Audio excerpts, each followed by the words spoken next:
हर हर महादेव।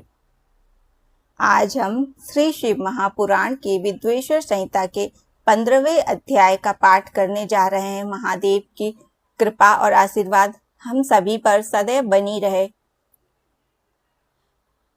पाठ करने में कोई गलती होती है तो उसके लिए महादेव से और आप सभी से क्षमा प्रार्थी हूँ। हर हर महादेव। वक्रतुंड महाकाय सूर्यकोटि समप्रभा निर्विघ्नं कुरु मे देव सर्वकार्येषु सर्वदा। ओम श्री शांब शिवाय नमः। ओम श्री गणेशाय नमः। त्वमेव माता च पिता त्वमेव त्वमेव बन्धुश्च सखा त्वमेव त्वमेव विद्या द्रविणं त्वमेव त्वमेव सर्वं मम देवदेव। हर हर महादेव।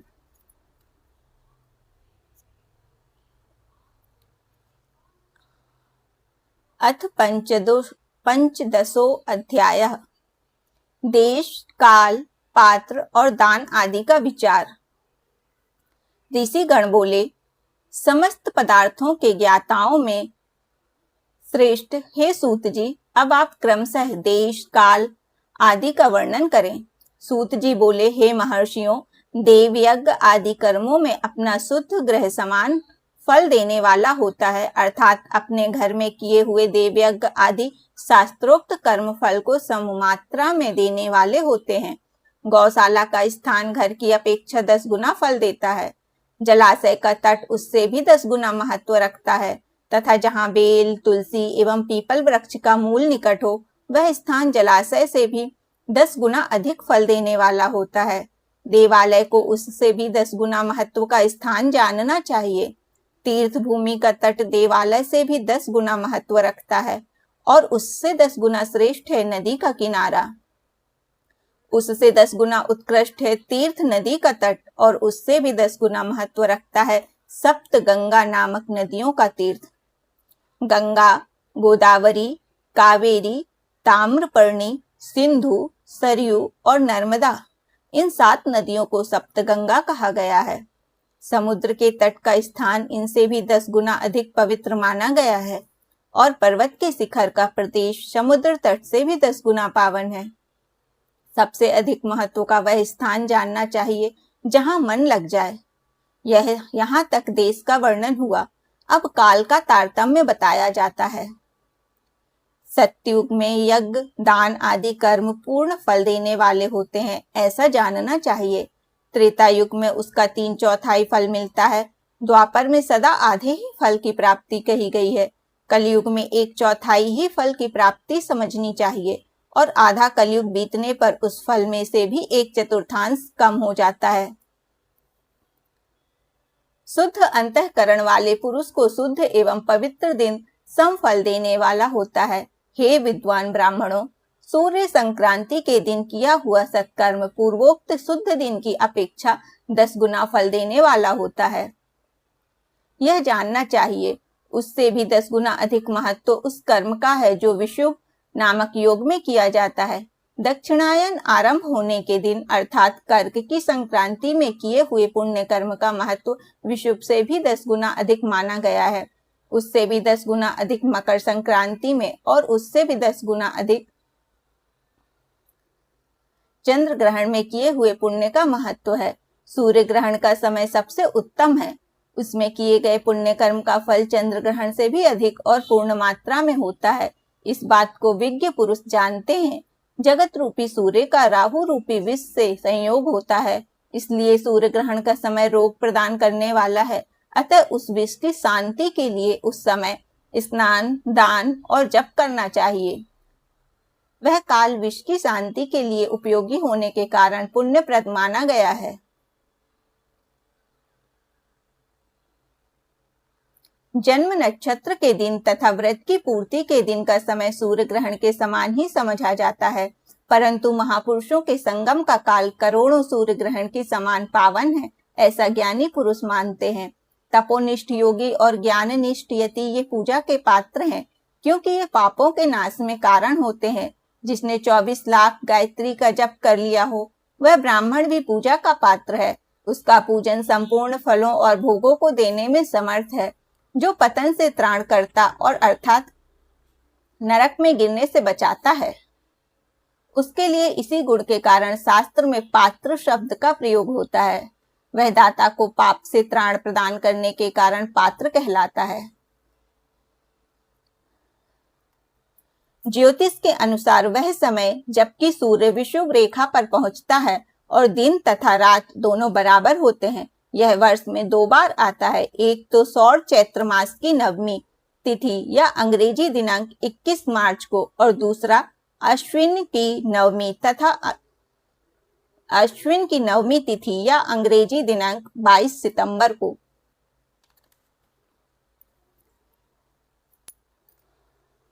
गायत्री अपना गान करने वाले का अधोगति से त्राण करती है, इसलिए वह गायत्री कहलाती है। जैसे इस लोक में जो धनहीन है वह दूसरे को धन नहीं दे सकता, जो यहाँ धनवान है वही दूसरे को धन दे सकता है, उसी तरह जो स्वयं शुद्ध और पवित्र आत्मा है वही दूसरे मनुष्यों का त्राण या उद्धार कर सकता है।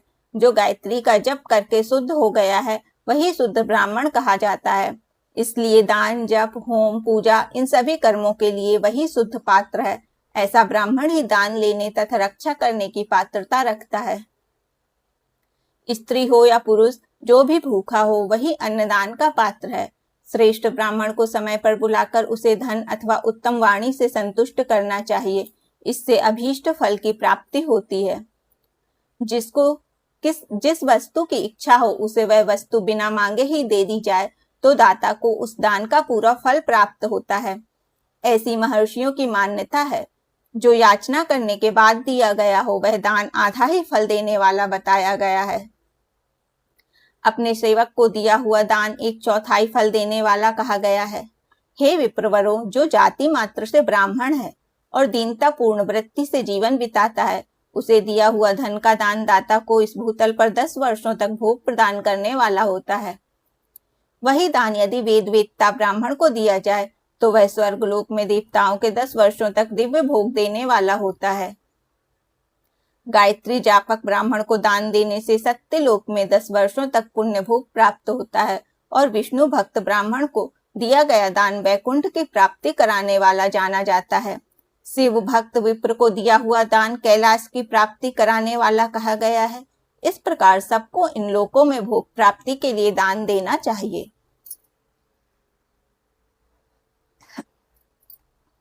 रविवार के दिन ब्राह्मण को दशांग अन्न देने वाला मनुष्य दूसरे जन्म में 10 वर्षों तक निरोग रहता है। बहुत सम्मान पूर्वक बुलाना, अभ्यंग, चंदन आदि, पाद सेवन, वस्त्र, गंध आदि से पूजन, घी के माल पूरे आदि सुंदर भोजन, छहों रस व्यंजन, दक्षिणा सहित तांबुल, नमस्कार और जाते समय अनुगमन, ये अन्नदान के 10 अंग कहे गए हैं। 10 ब्राह्मणों को रविवार के दिन दशांग अन्न का दान करने वाला 100 वर्ष तक निरोग रहता है। सोमवार आदि विभिन्न वारों में अन्नदान का फल उन वारों के अनुसार दूसरे जन्म में इस पृथ्वी लोक में प्राप्त होता है। ऐसा जानना चाहिए। संतों, 7 वारों में 10-10 ब्राह्मणों को दशांग अन्नदान करने से 100 वर्ष तक आरोग्य आदि फल प्राप्त होते हैं। इस प्रकार रविवार के दिन ब्राह्मणों को अन्नदान करने वाला मनुष्य 1000 वर्षों तक शिवलोक में आरोग्य लाभ करता है। इसी प्रकार 1000 ब्राह्मणों को अन्नदान करके मनुष्य 10,000 वर्षों तक आरोग्य भोग करता है। विद्वान को सोमवार आदि दिनों के विषय में भी ऐसा ही जानना चाहिए। रविवार को गायत्री जप से पवित्र अंतःकरण वाले 1000 ब्राह्मणों को अन्नदान करके मनुष्य सत्यलोक में आरोग्य आदि भोगों को प्राप्त करता है। इसी प्रकार 10,000 ब्राह्मणों को दान देने से विष्णु लोक में ऐसी प्राप्ति होती है और 1 लाख ब्राह्मणों को अन्नदान करने से रुद्र लोक में भोग आदि की प्राप्ति होती है। विद्या की कामना वाले मनुष्यों को ब्रह्म बुद्धि से बालकों को दशांग अन्न का दान करना चाहिए। पुत्र की कामना वाले लोगों को विष्णु बुद्धि से युवकों को दान करना चाहिए और ज्ञान प्राप्ति की इच्छा वालों को रुद्र बुद्धि से वृद्ध जनों को दान देना चाहिए। इसी प्रकार बुद्धि की कामना करने वाले श्रेष्ठ मनुष्यों को सरस्वती बुद्धि से बालिकाओं को दशांग अन्न का दान करना चाहिए। सुख भोग की कामना वाले श्रेष्ठ जनों को लक्ष्मी बुद्धि से युवतियों को दान देना चाहिए। आत्मज्ञान की इच्छा वाले लोगों को पार्वती बुद्धि से वृद्धा स्त्रियों को अन्नदान करना चाहिए। ब्राह्मण के लिए सील तथा उच्च वृत्ति से लाया हुआ और गुरु दक्षिणा में प्राप्त हुआ अन्न धन शुद्ध द्रव्य कहलाता है। उसका दान दाता को पूर्ण फल देने वाला बताया गया है। शुद्ध शुक्ल प्रतिग्रह दान में मिला हुआ द्रव्य मध्यम द्रव्य कहा जाता है और खेती व्यापार आदि से प्राप्त धन अधम द्रव्य कहा जाता है। क्षत्रियों का शौर्य से कमाया हुआ, वैश्यों का व्यापार से कमाया हुआ और शूद्रों का सेवा वृत्ति से प्राप्त किया हुआ धन भी उत्तम द्रव्य कहलाता है। धर्म की इच्छा रखने वाली स्त्रियों को जो धन पिता एवं पति से मिला हुआ हो, उनके लिए वह उत्तम द्रव्य है। गौ आदि 12 वस्तुओं का चैत्र आदि 12 महीनों में क्रमशः दान करना चाहिए अथवा किसी पुण्य काल में एकत्रित करके अपनी अभीष्ट प्राप्ति के लिए इनका दान करना चाहिए। गौ भूमि, तिल, सुवर्ण, घी, वस्त्र, धान्य, गुड़, चांदी, नमक, कोहड़ा और कन्या, ये ही वे 12 वस्तुएं हैं। गौदान में दी हुई गाय के उपकारी गोबर से धन धान्य आदि ठोस पदार्थों के आश्रय से टिके पापों का नाश होता है और उसके गौमूत्र से जल, तेल आदि तरल पदार्थों में रहने वाले पापों का नाश होता है। उसके दूध, दही और घी से कायिक, वाचिक तथा मानसिक तीनों प्रकार के पाप नष्ट हो जाते हैं। उनसे कायिक आदि पुण्य कर्मों की पुष्टि भी होती है। ऐसा बुद्धिमान मनुष्य को जानना चाहिए।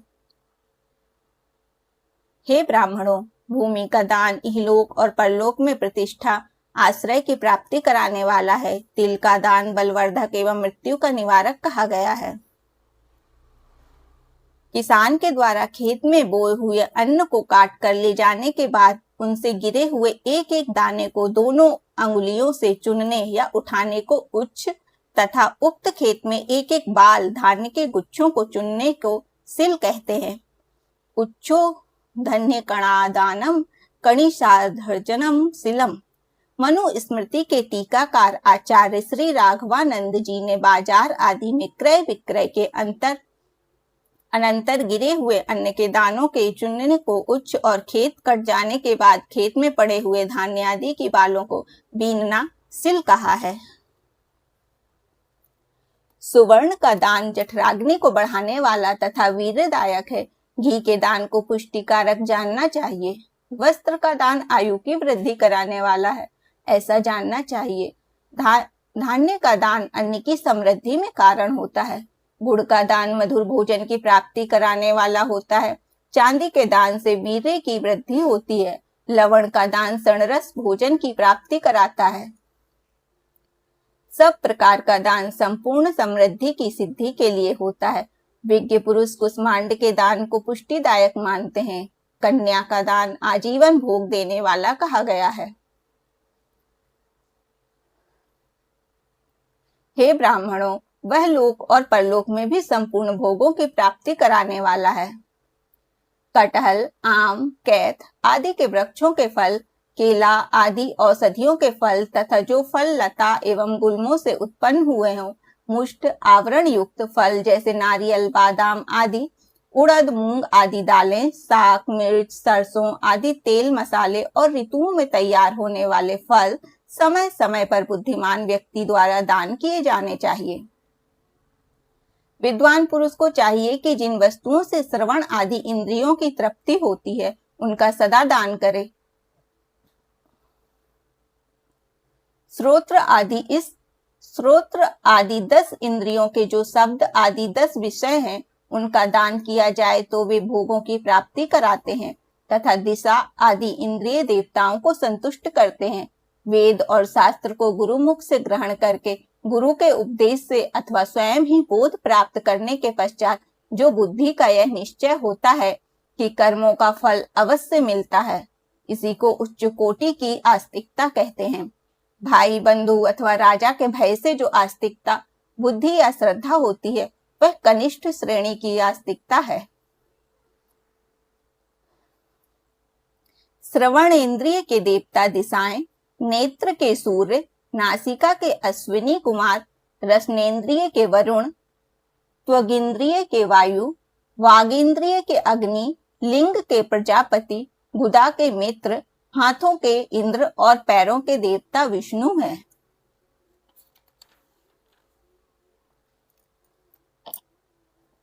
जो सर्वथा दरिद्र है, जिसके पास सभी वस्तुओं का अभाव है, वह वाणी अथवा कर्म शरीर द्वारा यजन करे।